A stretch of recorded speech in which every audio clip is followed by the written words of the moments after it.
manusia yang menarik perhatian Allah pada manusia dijawab di dalam hadisnya, hadis nomor ke-8. Wa an Abi Hurairah Abdurrahman bin Sohrin radhiyallahu anhu qol, dari Abu Hurairah Abdurrahman bin Sakhor bahwasanya beliau berkata, Rasulullah sallallahu alaihi wasallam bersabda, Innallaha ta'ala la yanduru ila ajsamikum wala ila suwarikum walakin yanduru ila kulubikum, rawahu Muslimun.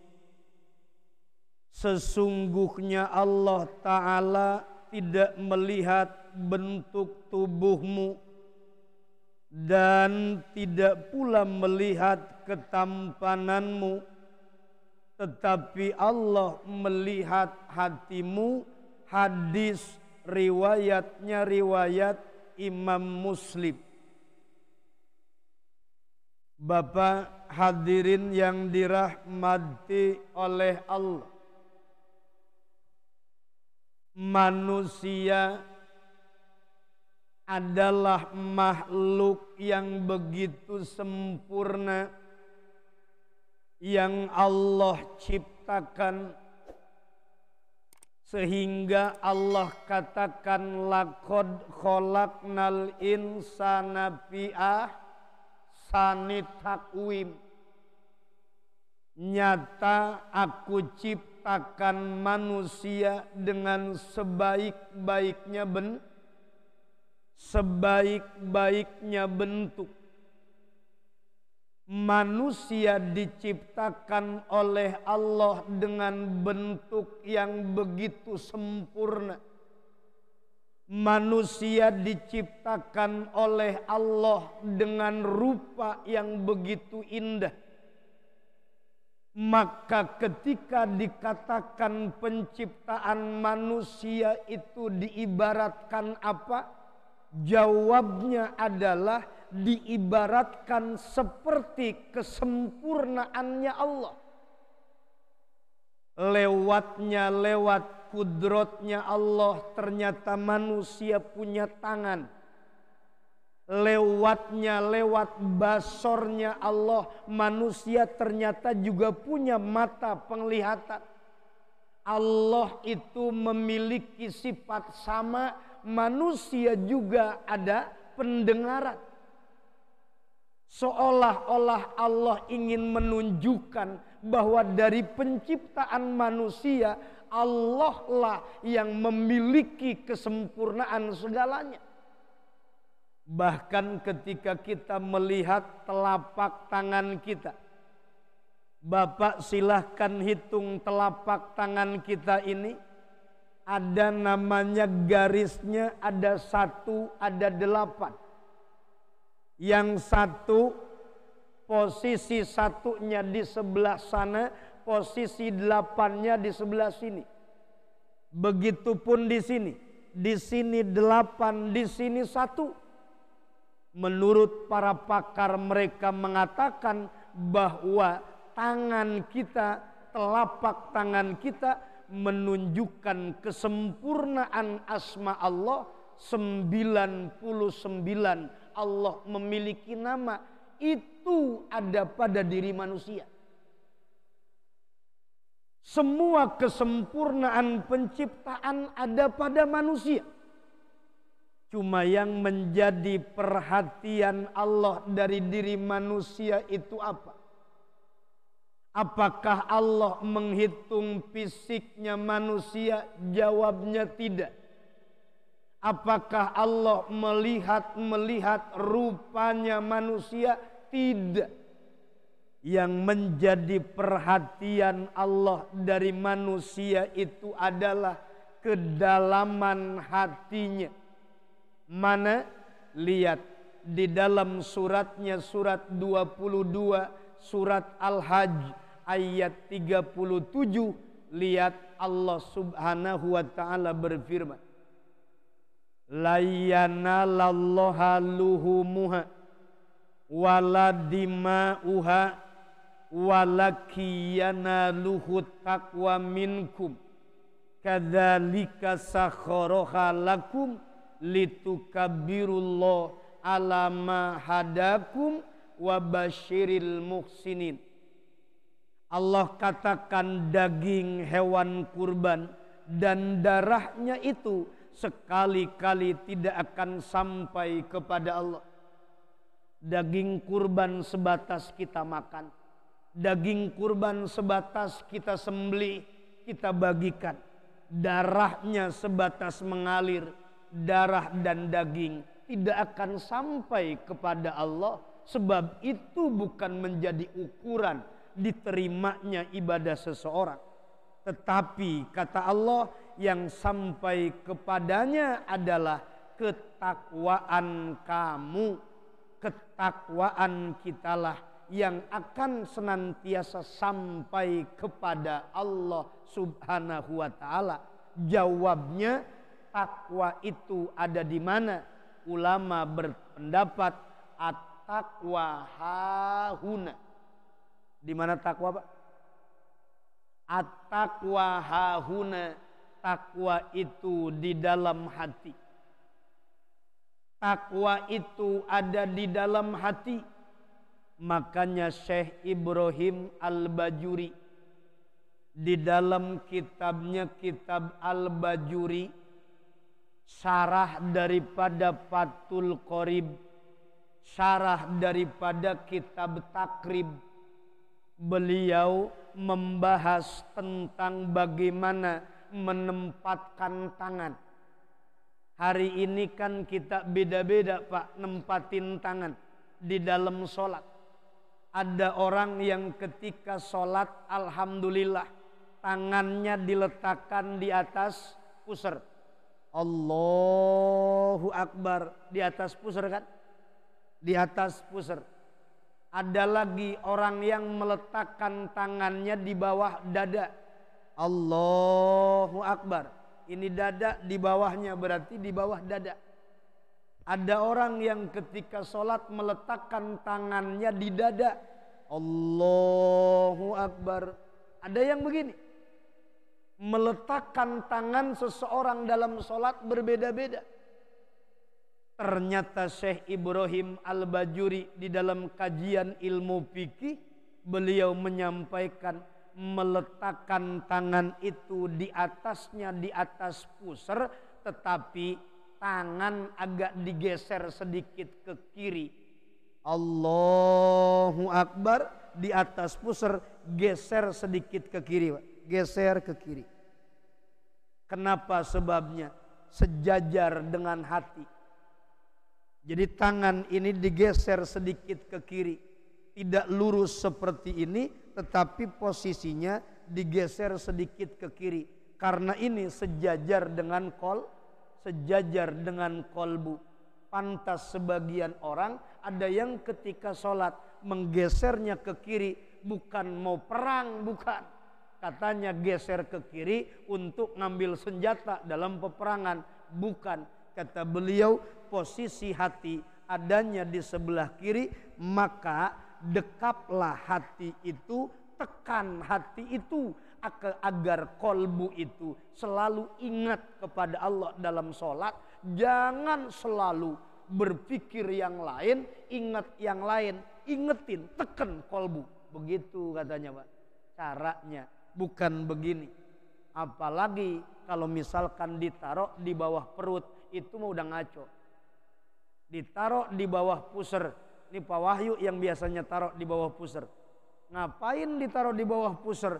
Itu tidak ada apanya, tidak ada contohnya. Jadi yang kalau memang ingin khusyuk sholat, digeser sedikit ke kiri, insya Allah ini sejajar dengan hati. Kenapa? Sebabnya yang dilihat oleh Allah itu adalah hatinya. Bahkan seremoni pembukaan Piala Dunia Qatar, seremoni Piala Dunia Qatar menggetarkan dunia. Kenapa tidak? Seorang yang memiliki kekurangan dengan fisik yang memang tidak normal, sebagaimana layaknya orang, siapa namanya? Siapa namanya yang baca Quran ketika saat seremoni pembukaan Qatar, siapa? Bola aja ditonton mulu, dan baca Quran kagak. Siapa coba? Namanya Ganim. Ganim sama Morgan. Itu yang dibaca apa Pak? Yang dibaca adalah Al-Quran. Bagaimana beliau dengan indah membaca.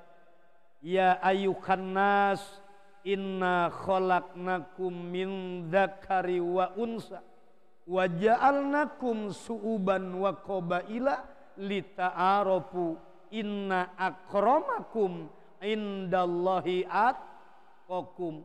Inna akramakum, lagi-lagi yang paling mulia di antara kita sekalian bukan orang yang berpangkat, bukan orang yang kaya, bukan orang yang memiliki jabatan, melainkan inna akramakum indallahi atqakum, yang paling mulia di sisi Allah adalah orang-orang yang bertakwa. Di Al-Hajj surat 22 ayat 37, tetap yang menjadi ukuran adalah ketakwaan. Di mana tempatnya takwa? At-taqwa hahuna, tempatnya takwa adalah di dalam hati. Jadi yang menarik perhatian Allah dari diri manusia apanya Pak? Yang menarik dari manusia adalah ketakwaan alias hatinya. Yang menjadi perhatian Allah pada diri manusia adalah hati. Sampai dikatakan di hadis nomor ke-8 dari Abu Hurairah Abdurrahman bin Sakhrin, bahwasanya beliau berkata, Rasulullah bersabda, Innallaha ta'ala la yanduru ila ajsamikum walakin wala ila suwarikum walakin yanduru ila qulubikum. Mohon maaf, perhatikan hadis ini, perhatikan dan pahami dengan baik, bahwa apapun hari ini yang kita miliki, apapun yang hari ini kita punya, itu tidaklah membawa diri kita menjadi orang mulia di hadapan Allah. Yang membawa kita mulia di hadapan Allah, bagaimana orang memiliki hatinya hati yang bersih, memiliki ketakwaan di dalam hatinya.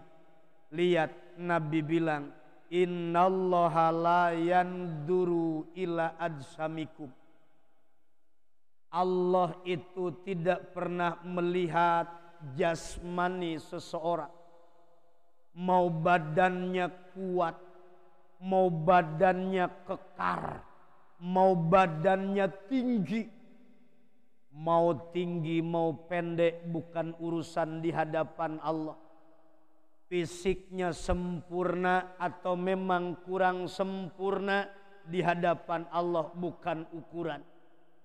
Mau orang kemudian fisiknya sebagai seorang binaraga atau binarangka, Pak. Ada binaraga, binarangka. Binaraga selalu memperlihatkan otot kekarnya, tubuhnya yang begitu kekar selalu diperlihatkan. Itu hanya menjadi tontonan, itu hanya menjadi hiburan di hadapan Allah. Allah tidak senang hal seperti itu. Allah tidak menyukai hal tersebut. Yang jelas ukuran di hadapan Allah bukan gemuk atau kurusnya, Pak. Kalau yang namanya, mohon maaf banget, sapi sama kambing ukurannya apa, Pak? Sapi sama kambing ukurannya apa, Pak? Gemuknya kan, Pak, timbangannya. Saya tanya sama bapak-bapak, kalau yang namanya sapi bobotnya 250 kilo, harganya berapa, Pak? Kemarin musim kurban harganya berapa? Ah, masa sih mahal amat? 18 kali 18 20 lah yang 250 kilo. Pas kita tanya yang 350, yang 400 berapa, Pak? Kata apa? Kata yang jualan sapi bilangnya harganya 24 25, Pak Ustadz, kalau memang mau ambil yang 350 sampai 425. Apa yang ngebedain harga? Apa yang ngebedain harga? Yang bedain harga itu berat, yang ngebedain harga itu bobot. Saya tanya sama bapak-bapak, bapak-bapak yang bobotnya sekarang 85 sama yang 125, kira-kira mahalan mana? Ayo. Ibu-ibu sedang senengnya bapaknya yang gemuk apa agak kurusan? Yo. Bobot manusia di hadapan Allah itu bukan ukuran. Mau itu yang kurus, mau yang tambunkah, mau yang kekar, mau yang kemudian kuruskah, itu bukan ukuran. Binatang ada ukuran, ketika timbangannya lebih tinggi, bobotnya lebih berat, nilai harganya bertambah, Pak. Tapi manusia ketika makin berat, maaf nih orang berat amat kayak, makin berat makin dipandang sebelah mata sama orang. Makanya kita coba untuk ngurusin badan itu. Ini nilainya di hadapan Allah bukan diukur dengan jasma, bukan diukur dengan jasmani. Orang mau kuruskah dia, mau gemukkah dia, mau tambunkah, bukan soal. Atau sisi yang lain, wala ila suwarikum, mungkin Allah melihatnya melihat wajah. Kalau wajahnya yang agak bagus, yang kemudian agak putih, mungkin beda. Makanya kemudian dibedakan kulit putih sama kulit putih sama kulit hitam. Makanya beda kulit kambing sama kulit sapi juga. Mahalan kulit apa, Pak? Mahalan kulit sapi daripada kulit kambing. Kalau manusia dibedakan dengan kulit, mungkin Bilal hari ini, Bilal tidak akan pernah menjadi teman dan sahabat Nabi yang paling dekat, yang selalu dirindukan oleh beliau Rasul. Kenapa? Karena Bilal dari kalangannya kalangan kulit putih. Kenapa kulit hitam? Kenapa kemudian Islam banyak disukai berbagai kalangan orang, tidak pernah mengenal kulit? Hamba sahaya sekalipun ketika masuk Islam mereka dimuliakan. Bahkan sampai Sayyidina Bilal terompahnya saja sampai masuk surganya Allah, ditanya sama baginda Nabi, terompahnya Bilal, wahai Bilal, itu punya amalan apa ente Lal? Lal, ente punya amalan apa? Memangnya kenapa ya Rasul? Aku mendengar terompahmu di surganya Allah bolak-balik.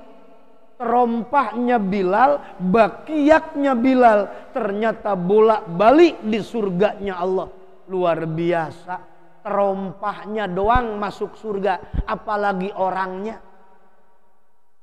Kira-kira kalau kita orangnya masuk surga kagak, Pak? Kita manusianya belum tentu masuk surga. Apalagi pakaiannya, apalagi kendaraannya, apalagi rumah. Itu mah cuma sekedar properti, pelengkap. Sejatinya pemain itu adalah manusianya. Yang berperan di dunia ini bukan kendaraan. Jangan aneh ngelihat kendaraan, jangan aneh ngelihat rumah, jangan aneh ngelihat investasi. Itu cuma sarana. Yang paling penting adalah peranan diri kita. Yang Allah lihat itu bagaimana kita menjadi orang yang berperan. Makanya Pak, nikmati saja peranan hidup. Kata ulama-ulama ahli tasawuf, ahli sufi, kalau Bapak menyikapi qada dan qadar Allah cukup hanya dengan 4, Pak. Manakala datang musibah, ujian, cobaan, sabar. Manakala datang nikmat anugerah Allah, syukur. Manakala kemudian orang sedang bermaksiat, maka roja, banyak berharap kepada Allah. Manakala orang sedang taat, sedang beribadah, hauf, takut hari ini bisa ibadah, namun akhir hayat malah suul khotimah. Ulangi, yang namanya menyikapi hidup itu memerankan hidup cukup 4. 1 sabar, nomor kedua syukur, nomor ketiga roja, nomor keempat hauf.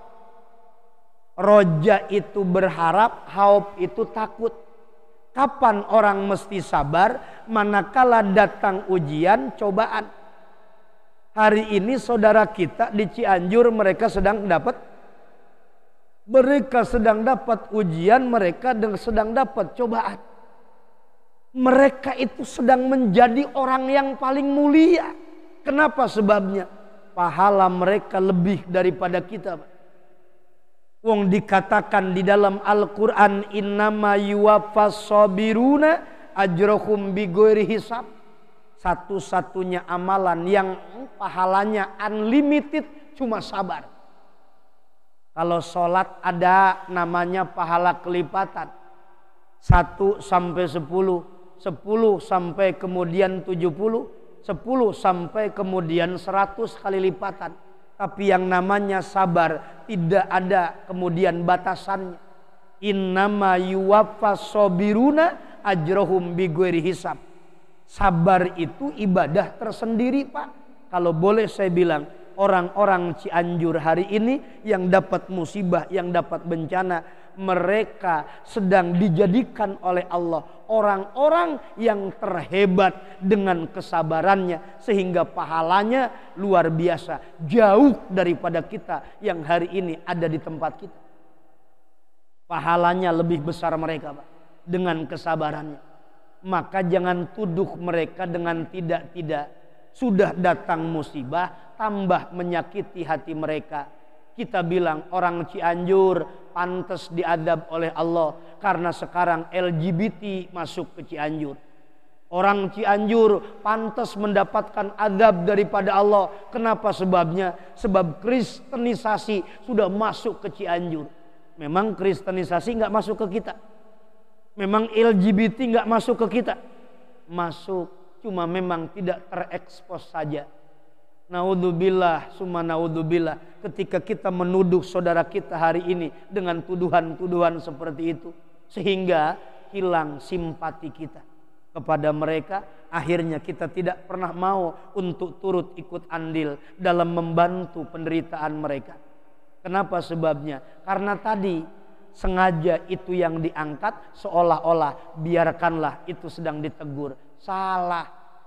Hari ini adalah ajang untuk kita menunjukkan di mana persaudaraan kita. Pak, kita beriman itu tidak diragukan. Raditu billahi robban, nggak diragukan. Aku bertuhan ridho kepada Allah, nggak diragukan. Wabil islami dina, agama Islam, agama kita, nggak diragukan. Kemudian wabil Qur'ani imaman, Al-Quran imam kita, nggak diragukan. Kemudian apalagi? Kemudian wabi Muhammadin nabiyan wa rasulah, nggak diragukan. Wabil Ka'bati kiblatan, untuk Ka'bah kita berkiblat nggak diragukan.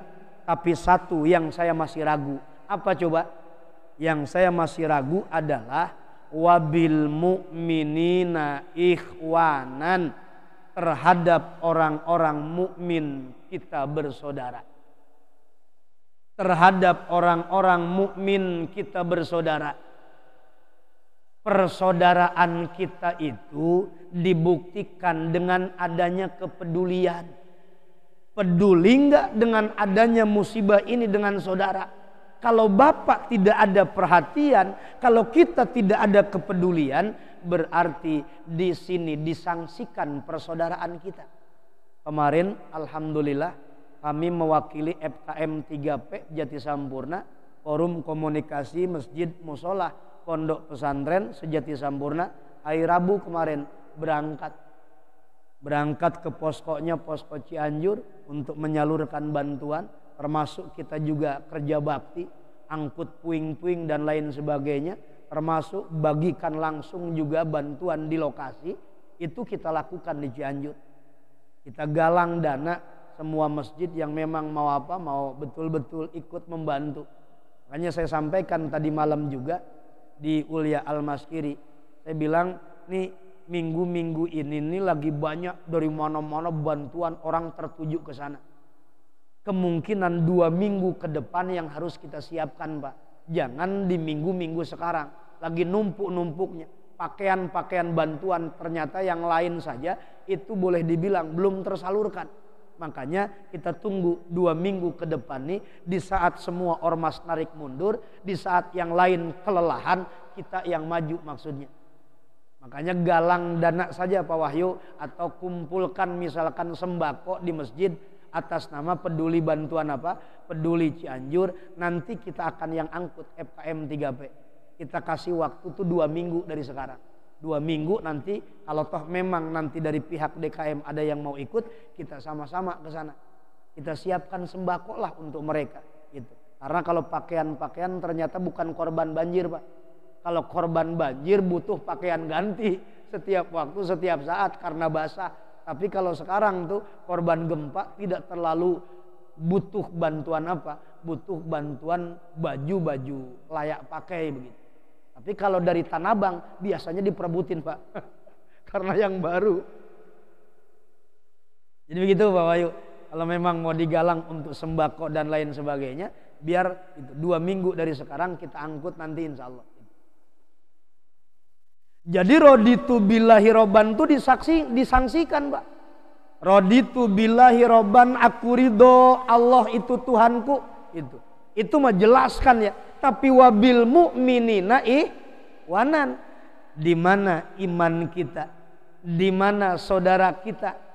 Kalau hari ini kita tidak menunjukkan kita tidak menunjukkan kepedulian, makanya jangan tuduh mereka, oh pantas layak diadab sama Allah gara-gara LGBT dan lain sebagainya. Hoak yang begitu. Itu cuma sekedar menghalang kita untuk simpati terhadap mereka, menghalang kita untuk peduli terhadap mereka. Layan duru ila ajsamikum. Allah itu tidak pernah melihat daripada jasmani fisik seseorang, wala ila suwarikum, dan Allah tidak juga melihat tentang bagaimana paras seseorang. Sayyidina Bilal terompahnya aja masuk surga, bolak-balik di surganya Allah. Kita mah boro-boro. Siapa yang menjamin kita masuk surga? Tidak ada. Siapa yang mampu menjamin kemudian apa yang kita punya masuk surga? Nggak ada, Pak. Semua yang kita miliki itu cuma sarana, kendaraan untuk orang menghantarkan menuju akhirat yang sebenarnya. Jadi kejaran bahagia bukan di dunia, Pak. Kejaran bahagia adalah di akhirat. Dunia itu sering saya bilang kejarannya sukses. Karena sukses itu berawal dari ikhtiar. Sukses itu pengaruh dari pendidikan, pengaruh dari keterampilan, pengaruh daripada keahlian, kemampuan, ujung-ujungnya kesuksesan. Yang ahli, yang pendidikannya bagus, yang segala macam punya, apakah bahagia? Belum tentu, Pak. Kebahagiaan itu, Pak, adanya ketika orang menjalankan syariat dengan sebaik-baiknya, jalankan syariat agama, ibadah dengan sebaik-baiknya, itulah yang kemudian menjanjikan ketenangan ruhani kita, Pak. Kalau enggak ibadah rapuh, Pak. Ruhani ini butuh ibadah dan doa. Kalau kita kurang ibadah, kurang doa, ruhani kita rapuh. Makanya yuk kita kejar kebahagiaan. Bukan cuma bahagia di dunia, tapi ngejarnya bahagianya bahagia akhirat. Bagaimana kita di akhirat kelak bahagia? Pas ditanya Sayyidina Bilal, "Lal, kamu punya amalan apa sehingga sendal jepit atau terompahmu bolak-balik di surganya Allah?" Jawabnya Bilal, "Ya Rasul, tidaklah aku wudu pagi, siang, sore, dan malam, melainkan sehabis wudu," kata Bilal, "aku selalu sholat 2 rakaat, namanya sholat lihurmatil wudu." Nabi kagak ngajarin padahal, tapi Bilal kemudian sholat lihurmatil wudu sama Nabi dibenarkan. Jadi ternyata amalan Bilal cuma sholat sunnah. Sholat sunnahnya sholat sunnah li syukril wudu. Kira-kira buat kita sholat sunnah yang mana, Pak? Apakah tahajudnya? Apakah duhanya? Apakah qobliyah sama ba'diyahnya? Yang jelas, sekali lagi, Allah tidak melihat fisik, Allah tidak melihat rupa. Yang Allah lihat mana? Walakin yanduru ila qulubikum. Melainkan yang Allah lihat adalah hati kita. Walakin yanduru ila qulubikum. Yang Allah lihat itu adalah dalamnya hati kita, Pak. Rawat, jaga hati dengan sebaik-baiknya. Rawat, jaga hati, karena itulah yang menjadi perhatian Allah pada diri kita. Allah tidak melihat yang lain. Allah tidak memperhatikan yang lain. Makanya jaga hati ini. Muncullah kajian karangan ulama, namanya kajiannya kajian tasawuf. Apa yang dinamakan kajiannya kajian tasawuf?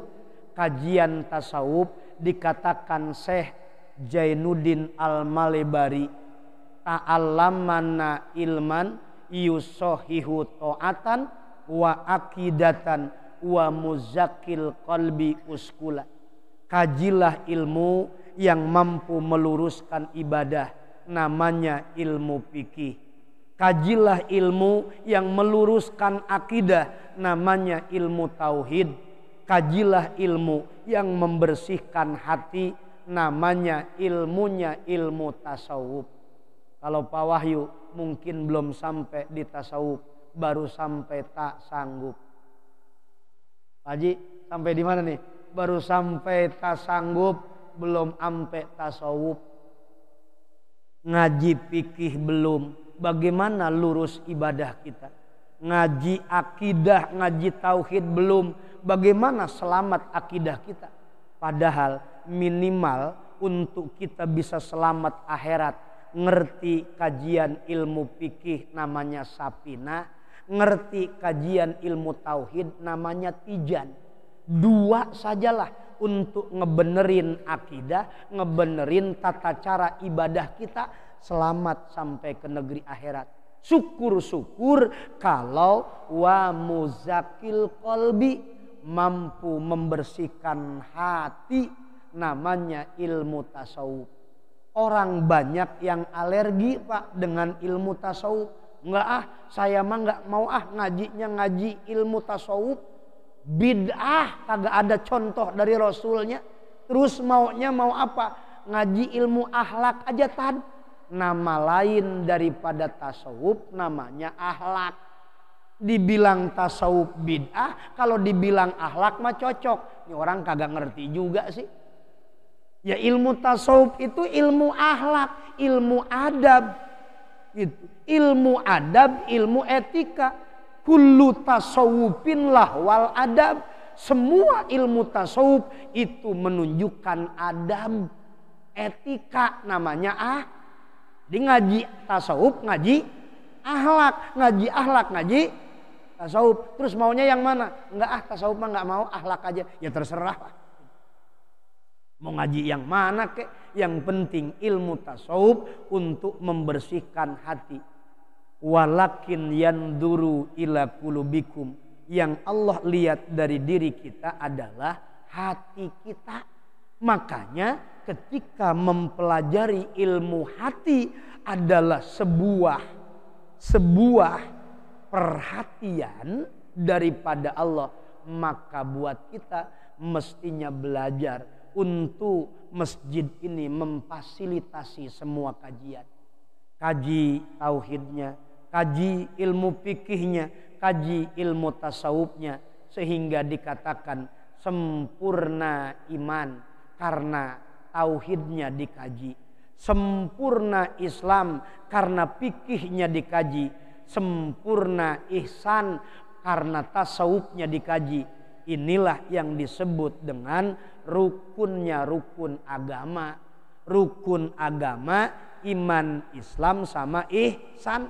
Orang yang mengkaji ilmu masing-masing, fikih, tauhid sama tasawuf, sempurna yang tiga, sempurna agamanya. Sampai sekarang kita belum bisa untuk sempurna, belum bisa mengkaji fikih, tauhid dan tasawuf, nggak bisa sempurna. Tapi ada yang sudah sempurna. Apa?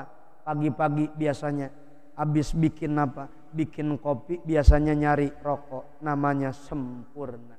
Nah, jadi baru udud yang sempurna. Udud lagi. Kalau itu udah sempurna Pak, alhamdulillah. Ada yang mil, ada yang kretek. Nah, pokoknya yang jelas, yuk dalam rangka mencarinya, mencari kesempurnaan yang menjadi perhatian adalah hati kita. Maka jangan henti-henti untuk selalu membersihkan hati. Walakin yanduru ila qulubikum.